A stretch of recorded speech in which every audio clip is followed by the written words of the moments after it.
గారు నమస్తే సార్. ఏం రాజేష్ గారు, జగన్మోహన్ రెడ్డి గారికి ఏంటి ఇబ్బంది?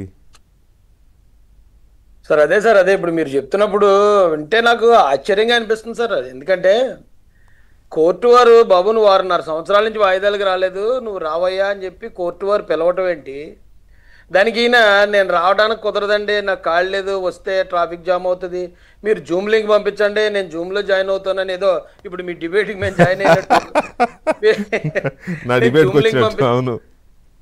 జూమ్ లింక్ పంపించండి జాయిన్ అవుతాను అంటవేంటో.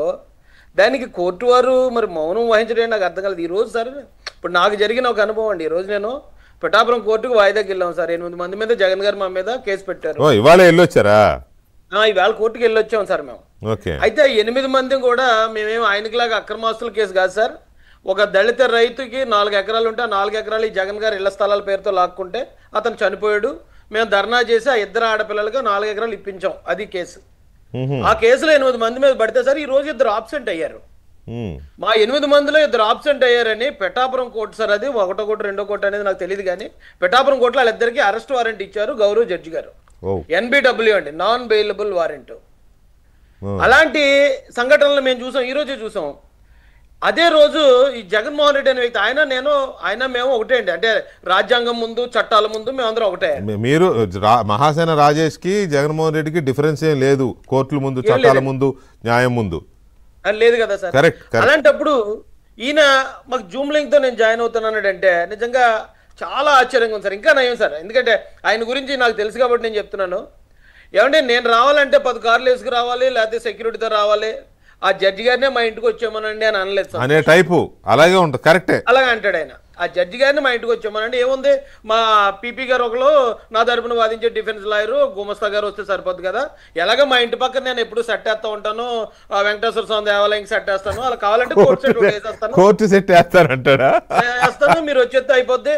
యాక్చువల్గా ఆయన అలాగ అనాలి సార్. అసలు ఎందుకో మహానుభావుడు కొంచెం గౌరవించాడు కోర్టుని. రేపొద్దు నిజంగా కోర్టు ఆయనకి శిక్ష ఎత్తే సార్, నేను జైల్లో ఉంటే జైల్లో ట్రాఫిక్ జామ్ అయిపోద్ది కాబట్టి మా ఇంట్లోనే జైలు సెట్ వేసి అక్కడే ఉంటాను నేను అని కూడా అడుగుతాడు ఆయన.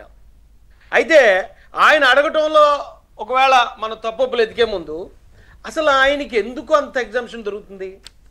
4 సార్లు ప్రధానమంత్రులు చేసిన కుటుంబం గాంధీ కుటుంబం. ఎవరో నెహ్రూ గారి దగ్గర నుంచి ఇందిరాగాంధీ గారు, రాజీవ్ గాంధీ గారు, సోనియా గాంధీ గారు బదులు ఎవరో మన్మోహన్ సింగ్ గారు చేశారు అనుకుందామండి.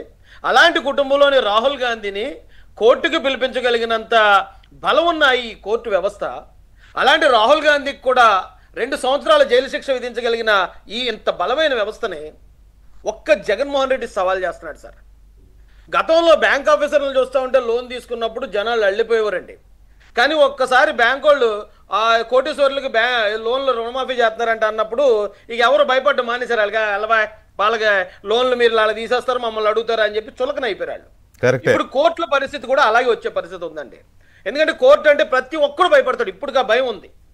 కానీ జగన్మోహన్ రెడ్డి కోర్టును ట్రీట్ చేసే విధానానికి ప్రతి ఒక్కరికి, ఇప్పుడు నాలాంటి వాళ్ళు కూడా ఏమండి అవకాశం ఉంటే నేనే అడగాలనిపిస్తుంది. ఏమండి మాకు మీరు NBW ఇచ్చారు, అక్కడ జగన్మోహన్ రెడ్డి గారు 6.5 సంవత్సరాల నుంచి వెళ్తలేదట, మరి ఆయన్ని ఎందుకు చేయలేకపోతున్నారు మీరు అని ప్రశ్నించాలని అంత ఆక్రోశం సామాన్యుల్లో వస్తుంది సార్. జగన్మోహన్ రెడ్డి అంటే మనం ఏదో మామూలుగా అనుకుంటాం, కానీ అతను ఒక దేశాన్ని సవాల్ చేస్తున్నాడు సార్. రాజ్యాంగేతర శక్తి అంటారు అతన్ని. రాజ్యాంగేతర శక్తి అంటే రాజ్యాంగం చెప్పిన పని చేయడు, కోర్టుల్ని లెక్క చేయడు. ఒకవేళ CBI వాళ్ళు బాబు నువ్వు తప్పు చేశాడు, మీ తమ్ముడు మేము అరెస్ట్ చేయడానికి వస్తున్నాం అంటే తరిమి కొట్టాడు. అంటే ఈ CBI కానీ పోలీసు కానీ కోర్టులు, ఈ వ్యవస్థలన్నీ రాజ్యాంగంలో ఉన్న అత్యంత బలమైన వ్యవస్థలు సార్.